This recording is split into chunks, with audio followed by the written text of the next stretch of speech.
Kull ma jmur it-Teatru Manuel qed jikseb suċċessi enormi kemm fejn jidħlu l-produzzjonijiet, il-prestazzjonijiet u anke l-attendenza tan-nies għalihom.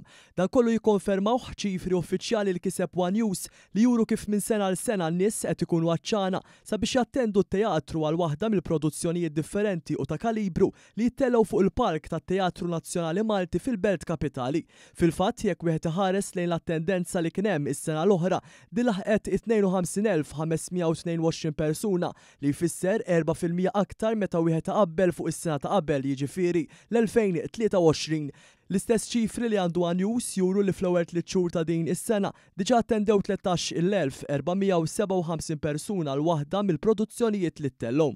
Fejn jidħlu produzzjonijiet is-sena l-oħra dawn ammontaw għal 51 jew 23% aktar fuq is-sena ta' qabel li fiha saru 42 produzzjoni.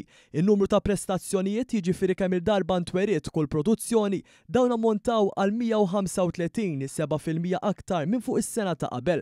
Fl-isfond tas-set tal-produzzjoni Sur Mast, One News ħa reazzjoni tal-kap eżekuttiv tat-Teatru Manuel Edward Zammit li saħaq li l-għana ħari tagħhom huwa li lin-nies dejjem jagħtuhom produzzjoni ta' kwalità. Ix-xogħol tagħna ovvjament ħafna minnu jsir wara l-kwinti, jkun hemm ħafna preparazzjonijiet, it-taħriġ tan-nies, id-dedikazzjoni tan-nies għax irridu nirrealizzaw li meta n-nies qegħdin jieħdu pjaċir aħna naħdmu biex dak l-entertainment qiegħed isir kif suppostu kif jixtiequ lin-nies.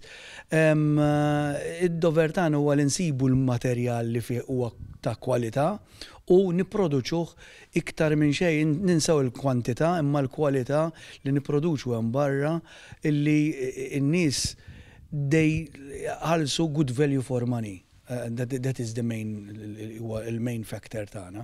Kellna wkoll l-opportunità li bajnejna naraw dak li jiġri minn wara l-kwinti fejn it-teatru għandu aktar minn 52 ħaddiem li minkejja ma jidhrux mingħajr xogħolhom ma tittella l-ebda produzzjoni. Fost dawn hemm il-ħajjata li jum wara jum jaħdmu fuq il-kostumi għal ta' produzzjonijiet bit-teatru huwa mammar ukoll b'kmamar li fihom hemm miġbura mijiet ta' kostumi li ntużaw fil-passat u li anke jistgħu jintużaw f'produzzjonijiet futuri għal attivitajiet oħra. Rajna wkoll il-mastudaxxu ħaddiem oħra li kienu qed jaħdmu fuq is-settijiet li eventwalment naraw fuq il-Park tat-Teatru.